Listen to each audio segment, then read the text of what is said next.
Menko Polhukam membuat pernyataan pers tentang pelanggaran HAM berat di Istana Merdeka, tanggal 11 Januari tahun 2023. Mahfud MD juga menyatakan Presiden mencoba dan memulai membuka jalan menyelesaikan kebuntuan ini dengan membentuk tim penyelesaian non-yudisial pelanggaran HAM berat di masa lalu. Sudah menyelesaikan tugas dan hari ini menyampaikan laporan kepada Bapak Presiden. Tadi dalam waktu kira-kira 1 jam kami menyampaikan materinya secara utuh yang pada pokoknya diskusi publik dan masalah-masalah yuridis serta masalah politik yang menyertai perdebatan mengenai penyelesaian pelanggaran HAM berat masa lalu sudah berlangsung lebih dari 23 tahun. Penyelesaian secara yuridis sudah kita usahakan, hasilnya seperti kita tahu semuanya untuk 4 kasus yang sudah dibawa ke Mahkamah Agung semuanya bebas karena memang bukti-buktinya secara hukum acara tidak cukup. Penyelesaian KKR, Komisi Kebenaran dan Rekonsiliasi, itu juga mengalami jalan buntu karena terjadi saling curiga di tengah-tengah masyarakat, sehingga juga itu tidak jalan.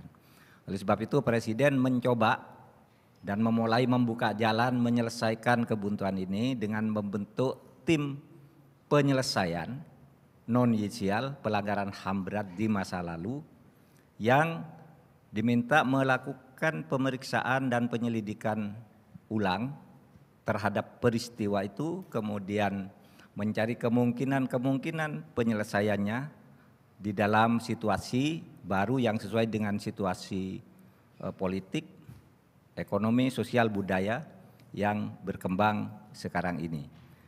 Tim ini tidak meniadakan proses yudisial karena di dalam undang-undang disebutkan pelanggaran HAM berat masa lalu yang terjadi sebelum tahun 2000 itu diselesaikan melalui pengadilan HAM ad hoc atas persetujuan DPR. Sedangkan yang sesudah tahun 2000 diselesaikan melalui pengadilan HAM biasa dan kita sudah mengadili 4 pelanggaran HAM berat biasa yang terjadi sesudah tahun 2000 dan semuanya oleh Mahkamah Agung dinyatakan ditolak.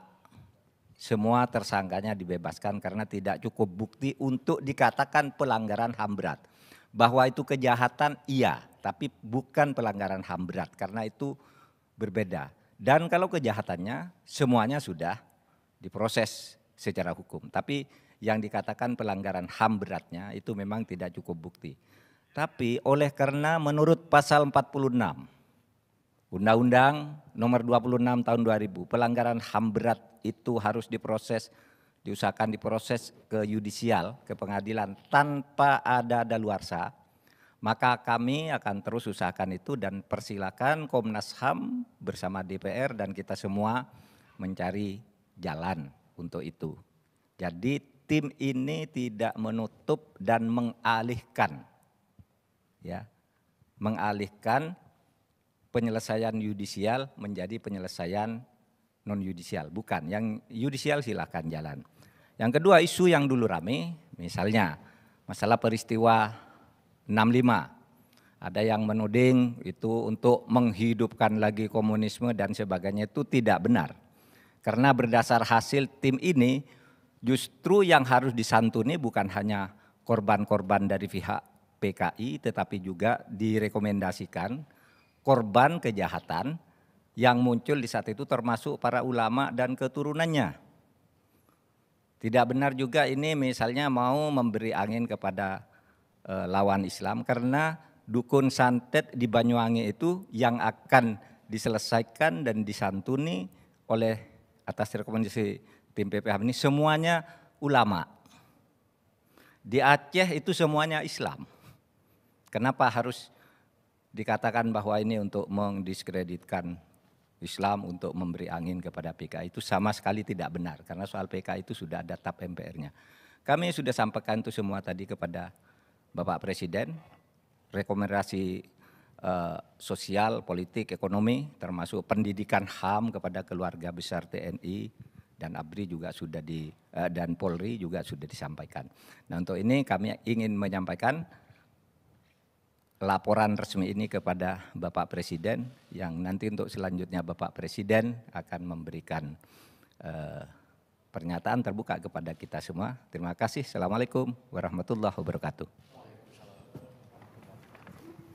Bapak Presiden, ini naskah yang tadi kita diskusikan. Mau dibuka?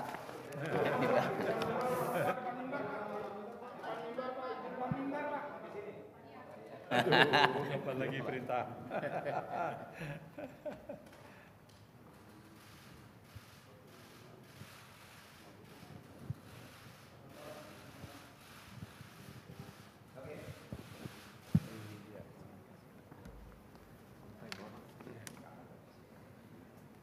Monggo Bapak.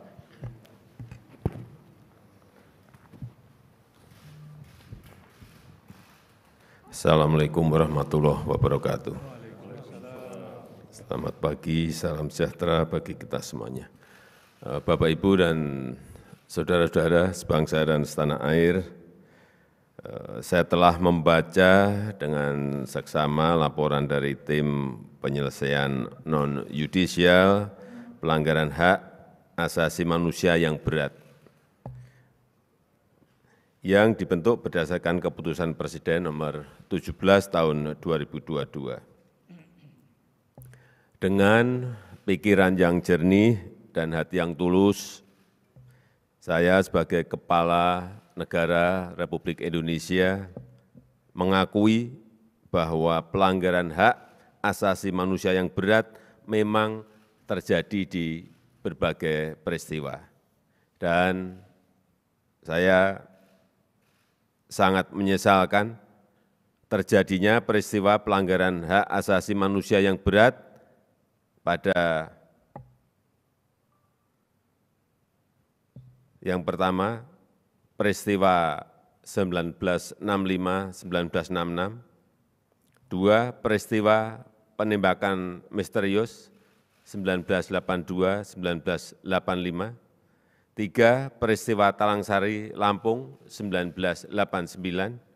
Empat, peristiwa Rumah Gudong dan Pos Satis di Aceh, 1989.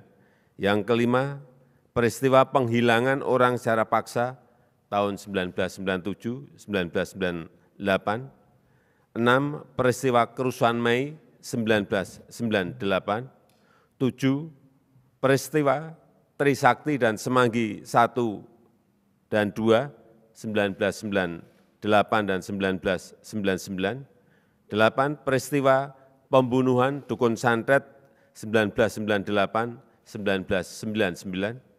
9, peristiwa Simpang KKA di Aceh tahun 1999. 10, peristiwa Wasior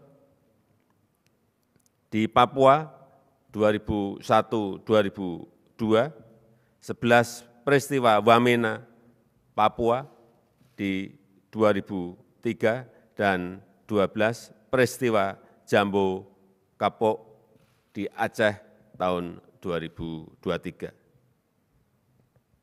Saya menaruh simpati dan empati yang mendalam kepada para korban dan keluarga korban.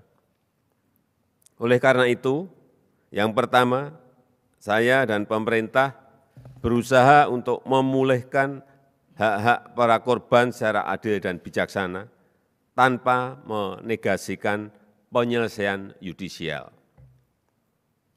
Yang kedua, saya dan pemerintah berupaya sungguh-sungguh agar pelanggaran hak asasi manusia yang berat tidak akan terjadi lagi di Indonesia pada masa yang akan datang.